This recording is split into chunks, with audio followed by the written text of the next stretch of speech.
You tweeted out today, one more thing to add. Trump has been briefed on UAP legacy programs. This is something my sources are 100% certain of. Again, there should be no excuses if we don't see progress on transparency.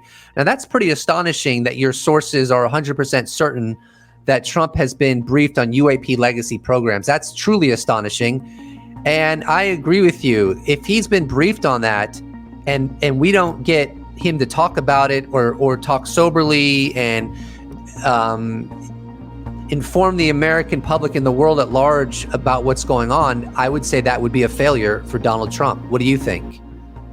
Yeah, I think so as well. I mean, if this guy is serious about draining the swamp, as he likes to say, I mean, the swamp as I see it are the senior intel officials who aren't elected, and they keep the UAP information from elected officials because they don't believe they've got a right to know, and they see them as temporary employees. So if he's serious about that, he's actually going to take control of the state. And so, welcome to the show, Christopher Sharp of Liberation Times. And I want to just go ahead and say before we begin, I know that this election has been highly emotional and polarizing. So we're going to do the best we can to keep it as apolitical as we can and just speak about the facts and the situation.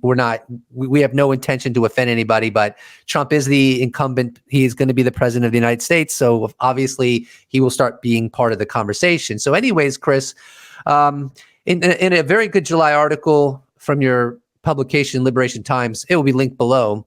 You wrote, Joe Biden for now will continue as president, meaning he would be responsible for signing the final NDAA into law with or without the UAP Disclosure Act. This will occur after the elections, reducing political pressure and lowering the associated risks.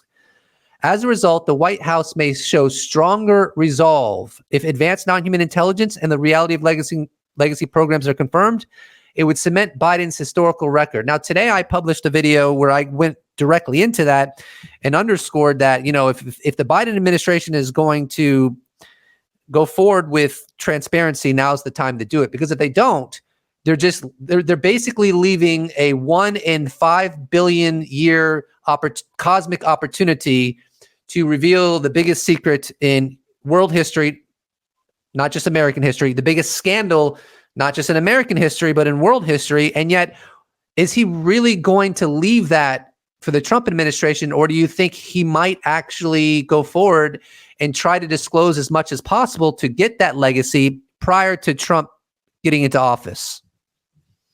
Yeah, absolutely. And yeah, I want to echo those sentiments as well. Very, very difficult time for a lot of our friends, jubilant time for others. I don't want to be the person standing in the middle of the road getting hit by both sides. So just thinking of everyone at the moment. But as you said, let's get on and report on the politics and what it means in terms of the UFO topic. That's really, really good. I had actually kind of forgotten that part of the article, but yeah, it's really, really interesting. I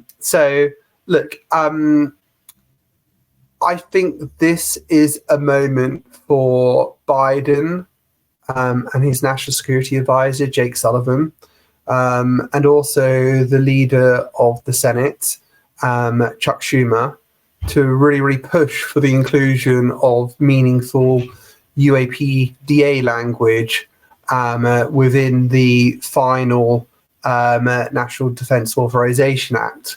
I know that Danny Sheehan has been talking about airdropping some of the language within the negotiations between Democrats and Republicans from the House and Senate as they kind of try to get a final version through the line. But it just seems to me now that there's a big opportunity for Democrats to really push for this. I don't expect anything from Mike Turner. I don't expect anything from Mitch McConnell either, from the Senate. And it has been rumored, obviously speculated, that those guys were the reason why it didn't make the final version of the NDAA to be discussed by both sides. And let me just add as well, I know that some people have been kind of like suggesting that, this has just happened, it's due to practicalities that the UAP Disclosure Act hasn't been added to the conversation in terms of the finalized version to be discussed. But I would say that, look, there was a lot of lobbying from various groups within Washington, D.C., a lot of participation from citizens and people from all over the world as well to press for the UAP Disclosure Act to be included within the version of the National Defense Authorization Act, to be included within those discussions. So I don't think it's an accident. I think if they wanted to, they could have really pushed for that language to be in there. I don't know what the full story of that is, but that's just my suspicion. But yeah, I think that now there is an opportunity to finish out on a high for Democrats to potentially, if they can, if there is any way to do so, to push for as much of that language to be included within the final version. I'm not going to pretend to know, the opportunities and restrictions to do that, but I just think as much as they can, please just press for as much of that to be included if that is possible. So yeah, those would be my hopes anyhow. Yeah, I think that if Biden was able to get as much of that language in as possible, even if he wasn't the disclosure president, in my perspective, that would cement his legacy. There, even if Trump became the disclosure president, if that UAP Disclosure Act language was put into law to the fullest extent possible, I think the Democrats would be looking pretty good from their standpoint with that. That would definitely be a pretty significant legacy as far as the progress going forward with UAP transparency. Now, I think you wrote that Dr. Sean Kirkpatrick actually pushed against the language getting passed in the UAP Disclosure Act because he thought it was duplicative. Do you buy that perspective from Sean Kirkpatrick, if he actually conveyed that? Yeah, so that was the previous version, which Kirkpatrick actually confirmed in an interview. So that was the version of the UAPDA that was meant to be, that was gotted from the National Defense Authorization Act of 2024. So I think it was the review panel that he thought was duplicative of what the AARO was doing, if memory serves me well. Okay. And I mean, it had kind of entered my thoughts on whether anyone within the AARO or the new director Kozlowski had done the same. But obviously, we're getting good signs from Kozlowski at the moment in terms of what people are saying around him, what our sources are saying. So we don't know if that's true, if that was done again. It's one of the reasons why the UAPDA wasn't included within kind of like the final version of the NDAA to be discussed by House and Senate. Yeah, okay. And you also wrote in your, actually you tweeted out today, one more thing to add. Trump has been briefed on UAP legacy programs. This is something my sources are 100% certain of. Again, there should be no excuses if we don't see progress on transparency. Now, that's pretty astonishing that your sources are 100% certain that Trump has been briefed on UAP legacy programs. That's truly astonishing. And I agree with you. If he's been briefed on that and we don't get him to talk about it or talk soberly and inform the American public and the world at large about what's going on, I would say that would be a failure for Donald Trump. What do you think?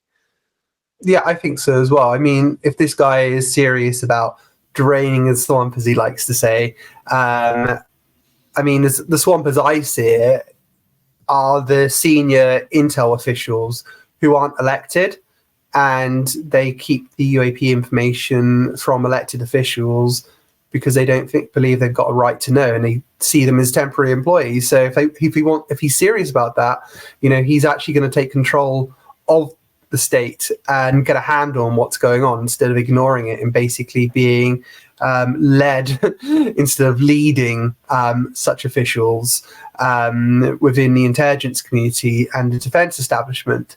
Yes, and he has been briefed. I've been told multiple times that, look, when MAGA people were going into meltdown when Trump lost the election, I do recall a lot of people. Well, one person around him. Basically, I can't remember the guy's name again, but he was one of the Trump associates. A media personality was basically saying, "Look, Trump's going to release all the UFO files and stuff like that. He's going to burn everything down before he leaves office."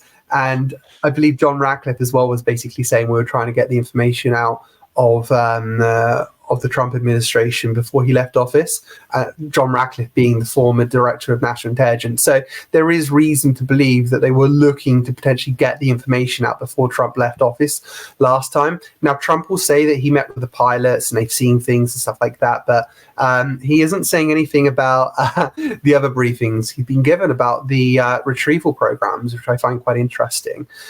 Some people have said that he actually didn't go ahead of releasing any information on UAP in the end because he got scared. That's what someone has told me. I don't know if to believe that or not. There could be a variety of explanations, but like I said, he has been briefed, I believe. Him and people around him will definitely be aware of David Grush, the allegations, plus all the other whistleblowers that have come forwards. And if he does really want to kind of like take this issue head on, he's got an open road. Republicans are in control of both House and Senate now. There's no better opportunity if he really wants to prove that he's kind of like serious about taking on the establishment. Yeah, I mean, I've heard too. I think it was maybe Ross Coulthart may have said at one point that Trump was threatened regarding the UFO issue, but I could totally see those that don't want this to come out blackmailing him, saying, "Hey, we got XYZ on you. If you start saying anything about UFOs, we're going to release that information." Because it is a little odd that when he talked about the issue, this is what I recall. I don't have every single thing he's ever said on it in memory, but he said something to the effect of, "Well, I don't particularly believe, but the pilots do." So he kind of like made it sound like he doesn't believe, but then he gave credence to the pilots believing, which is kind of weird thing to say if you've been briefed on it and you've been told about the legacy programs. Yeah, I think that's the politician side to him, because no one wants to be the Dennis Kucinich, basically saying I saw something I believe in, being laughed at. So they're always trying to play this game, basically a kind of a balancing act. They want to give enough for their supporters who kind of do believe in this stuff, but as well they don't want to say too much and say, "Oh, I believe it, it's definitely going on," because then the political class and other kind of like Washington DC kind of like type people and the debunker types of people will then start kind of laughing at him and lashing out, and then you'll start getting Daily Star stories about Trump and UFOs and stuff like that. And yeah, it's something that I guess no politician wants, and it would have affected his chances of being elected potentially as well, and being laughed at even more. So yeah, that I guess that's how he saw it. Yeah, potentially. That makes sense. And once he's elected now, and so he really has nothing to lose. Just like I've made the point that the Biden administration has nothing to lose to be more transparent on this issue. And not only that, we have a hearing coming up on the 13th. We have James Fox's documentary, The Program. We have Dan Farr's documentary coming out, which I speculated that James Clapper might be in that. I speculated that based upon some things people have said. And James Clapper is like the number one speculation people have on Twitter about who Matthew Pines is referring to as the person that will come forward as the coup de grace.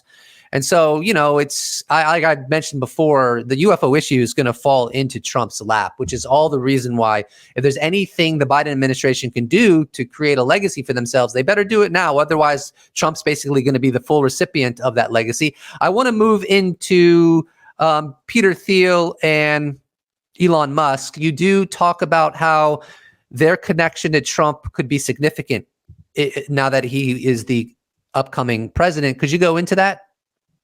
Yeah. And first, I want to briefly touch upon Dan Farr's documentary. that is a pretty big deal. If it gets released, if he's found someone to distribute it, that is a really, really big deal. That's as far as I can go, but yeah. Hold your I like breath. that. Wink, wink. Yeah, okay. I'll be honest. I have no inside information on it. I'd be very transparent about that. Do you think it's inevitable that it will be released, or do you think it's so sensitive that someone might pull the plug on it? I think there's potentially a lot of things going on behind the scenes at the moment that may potentially delay it. Unfortunately, I'm really not clued up on what's going on with that, but I know enough about it to believe it will be pretty earth-shattering, let's say. So I do hope it gets released, but yeah, I guess watch this space. I love the term earth-shattering. That really paints a beautiful picture for Dan Farr's upcoming documentary. Go into Peter Thiel and Elon Musk. What kind of influence might they have on Trump going forward as it pertains to UFOs? Yeah. So this is kind of like seen as the tech bros presidency. So so we've got lots of Peter Thiel connections here. We've got Vivek Ramaswamy, and he's Phil connected because one of his asset management firms, I believe, was funded by Phil, and he's believed to be very, very close to Peter Thiel. And he's been outspoken on the UAP topic. He actually retweeted one of my articles last year when the UAPDA got gutted, and he basically retweeted saying the question is why, and he has taken interest on the UAP issue, saying something along the lines of, when I know, you'll know, and a pledge to be transparent. So if he's given a place within Trump's cabinet, perhaps, I think that will be pretty, eye-opening. So that's one to watch out for. Another Phil associate is JD Vance. He used to be with Phil's Mithril Capital, and he said on the campaign actually that he finds UFOs to be he says we're all fascinated about UFOs, and he spoke about the classification of the free videos from the Pentagon a few years back. So he's expressed some interest, and there was an article a few years ago as well about Phil himself in terms of holding bizarre parties where they would talk about all kind of like fringe topics, including UFOs at these parties. So I think that's quite interesting, and obviously with Palantir as well. He might be in a position to know more information than the average person. And with that said, actually, with Palantir said, we also have Mike Gallagher, very, very highly regarded representative, and really, really led the way in terms of countering China within the House of Representatives. Really high thought of, seen as a star, future senator, maybe even future president of the United States. And then he stepped down, I believe, because there were some threats to his family or something along those lines. Oh, really? He stepped down. And remember, this is the guy as well, the first UFO hearing a few years back, who he put the Wilson document, got that to be on the record. He's spoken a lot of times about UFOs. I think he speculated that they might be time travelers or something like that on interviews and stuff. He's not afraid of talking about the issue. He's a former intel officer as well, I believe, I think with the Marine Corps, if memory serves me right. And so he's now with Palantir. And I don't know how much credence to give this. It had been speculated to me previously that he could potentially be seen in the Trump administration, perhaps having a cabinet role. Now, also just to kind of state as well, in terms of Trump's cabinet, last time during his last presidency, or before he took the presidency, most of the announcements came in November and December in terms of key positions. So I suspect over the next coming weeks, we'll learn who's going to take up these key positions. The key positions, in my mind, are director of the CIA, Director of National Intelligence, Defense Secretary, I think national security advisor is really important as well, as are the defense and intelligence community inspector generals, just to say a few. So I think we should really, really listen out to those appointments when they're actually chosen and look up the people who are nominated and see what their backgrounds are in terms of UFOs and what they've said on the issue. Now, as well, yes, you asked about Elon Musk as well. So look, it's been said to me many times now, actually, that at least with some of the craft that and materials that the defense contractors that have had them in their possession have made as much, have exploited them to the maximum, their maximum capabilities with the resources they have at hand. Because remember, a lot of these exploitation programs, they're very, very restrictive who could work on them. So, you know, if you smoked weed when you were 17 or something like that just once, and that's shown up on your record, you're never going to get clearance to be on those programs. And it takes years to get those kinds of clearances anyway. So, I mean, a lot of the most talented people in the industries are going to like pack up their bags to SpaceX or somewhere like that, instead of waiting or kind of like being told no because you did dope once. Yeah, so I mean, a lot of the top talent, you know, is in SpaceX now. So let's say Elon Musk. I mean, he's basically, he came up with a very, very interesting comment the other day when asked about kind of like things that defy the laws of physics or something along those lines. When he was being interviewed by Tucker Carlson, he suggested that this is kind of like these are black programs. And that was really, really interesting, because if they are black budget programs and, you know, they're showing signs of potential kind of like anti-gravitics and trans-medium capabilities, that means the whole of his rocketry, which is SpaceX is based on, is basically useless and outdated compared to this technology. So look, if he has learned about, you know, such programs, whether he realizes they're based on UFO technology or not, you know, he may be looking to kind of getting a place at the table, saying to Trump, look, you know, you're in a competition with China here. China has such materials as well. Let's be pragmatic here and let's get all this stuff in SpaceX and maybe some other organizations as well. Let's open this up to more people, while also keeping a certain level of classification to keep it safe at the same time. So that might be a possibility as well. Yeah, I mean, people forget that it's an alleged Cold War that's happening sub rosa. People often lose sight of that factor of the UFO situation. Do you think that China and Russia might have it easier to expedite their understanding of these technologies just because the way their governments are set up, but whereas the United States is more open, and therefore for them to keep the secrecy is a lot more difficult, and therefore maybe they don't have as much talent or as many people working on these programs because it's much harder for the U.S. government to continue covering this up versus countries like China and Russia. What do you think of that proposition? Yeah, I think so. Yeah, autocratic states have it a lot easier, you know, instead of just kind of like threatening people for speaking out. You know, the Chinese and Russian governments, you know, they don't try to hide that fact. You know, they just feel like, okay, we're just going to kill you if you speak out, or they may have executed people that have tried to speak out before. You know, that's not an embarrassment to them. That's just kind of like everyday life for them, you know, and how the government works in terms of protecting secrecy. So they can clamp down a lot easier than the US government, I suppose. So a lot more, you know, they could work on greater mass in terms of exploitation programs and keep it a secret as well, due to the restrictions that they have in terms of, you know, everyday life, from the internet to kind of like being spied on by their own people. You know, the everyday Chinese citizen, you know, is basically spied on and watched. So yeah, I think, and given the population and the talent at their disposals as well, especially China, I think it's very, very easy to do that, you know. So that's definitely of interest. But also I want to also caveat that by saying there had been a problem with corruption before in the Chinese government as well.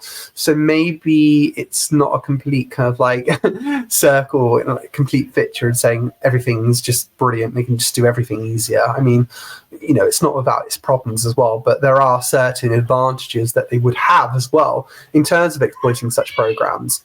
And I just add as well saying that, look, cooperation between Russia, China, and the US, it might be more than we might expect. So I want to ask you this: imagine this, if the U.S. government was to have transparency on UFOs, do you think that the smartest, most talented physicists and scientists all over the United States would be clamoring to get clearances to work on these programs, and it would expedite the United States understanding of these technologies? So you could argue that disclosure would actually increase the speed of which we would understand these technologies, or the United States would understand these technologies. And so if there truly is a Cold War amongst China, Russia, the United States, I would argue that transparency would actually help the U.S. win the Cold War, so to speak, versus secrecy. Yeah, I believe so. I think there'll be a scientific revolution as well in the way that we see reality. I believe, this is just my belief, I believe that some exploitation efforts of certain craft have been quite successful. They have managed to kind of exploit some very, very breakthrough technology. But there is an element of this as well involved with consciousness. And it's no accident that Dr.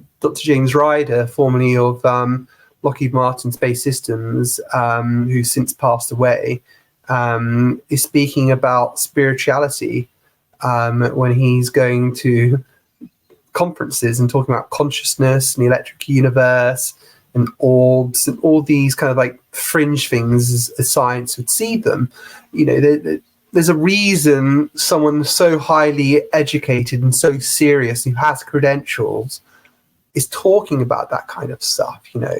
He has been exposed to, and other people within these defense contractors have been exposed to technology, you could call it, that has an element of spirituality as well. So, you get these very, deeply serious scientists who are very, very materialistic, let's say, from that sense, who come out of these kind of like programs being changed and talking about consciousness and things that we would never dream about such people saying. So, I think if there is an element of that involved, then I think it could kind of like lead to a revolution from, for how we see the universe. For a long time, post-Enlightenment, we've lived in an age of being rational in terms of how we see the world. And this is kind of like how modern day science has come to fruition. Although saying that, you've got people involved with rocketry and other modern technologies who are quite spiritual themselves. But let's just say mainstream science at the moment believes that, all this stuff is really, really fringe. And let's say if verifiable evidence were presented in form of these craft to suggest that there is an element of consciousness and that we're seeing the universe wrong within our current scientific models, I think that could create a revolution of how we see ourselves and how we see the universe, how we see life and everything. So, yeah, there is something that these people within these programs are exposed to that changes them. Well, that's fascinating. And if that's the case, then that's all the more reason we should have transparency so that if that is true, that our scientific models can get up to date. It's absolutely absurd that there'd only be a handful of people who are working on these programs, who have been briefed into these programs and have that extra understanding of the universe that the rest of us 8 billion people don't. I want to get into this. You wrote this on Twitter today. Republican UAP caucus members now have a key opportunity to keep the momentum on hearings going beyond November 13th. There will be no excuses should this not come to fruition. Elaborate on that. Again, like with Trump, there are no excuses now. There are no excuses. if they do want to get to the bottom of this, they have a prime opportunity. You know, Republicans have the presidency, they have the House, they have the Senate. And in terms of the House, I mean, there is an opportunity now for prolonged hearings, not just one hearing every year, like we've had currently, or one or two hearings, one within the House, one within the Senate, and we've got the Gila Brown one coming up as well. But we need kind of like a church committee style kind of like hearing process. We need a UAP select committee being created. So kind of like my dream scenario would be that we have a bombshell hearing on the 13th of November. I'm not privy to any details on that whatsoever. I know that Admiral Tim Gallaudet will be testifying, but I don't know about anyone else. I don't know what the focus might be. But, you know, should that be bombshell as expected, I think there is an opportunity then for the Republicans to say, look, okay, now we have the opportunity. Let's create a UAP select committee, have prolonged hearings on this, get to the bottom of it, have whistleblowers come out. I think you have the opportunity to potentially do that, to really get to the bottom of things, for how the process from retrieval to transfer to exploitation is working, and the origin and all the questions we have. Yeah, there's definitely an opportunity now. I love that opportunity. I'm going to take the liberty to call the upcoming hearing the cosmic fire starter that leads to like the select committee, maybe some kind of a church committee. We just need to put an end to this. And I hope that this upcoming hearing is such a bombshell that it forces the issue. It makes it so that whoever is in a position to get the ball rolling, they have no choice, because it's become so exposed to the public. The public won't allow them to just ignore it or push it to the side anymore, because if the clearer it becomes that there's a cover up and that some UFOs stem from non-human intelligence, the clearer that becomes to the public, I hope the less complacent the public will become, and the government's just going to have to do something about it. Absolutely. And this has been happening for decades, you know, since the 1930s at least, when the US, I believe, discovered that Italy had a craft.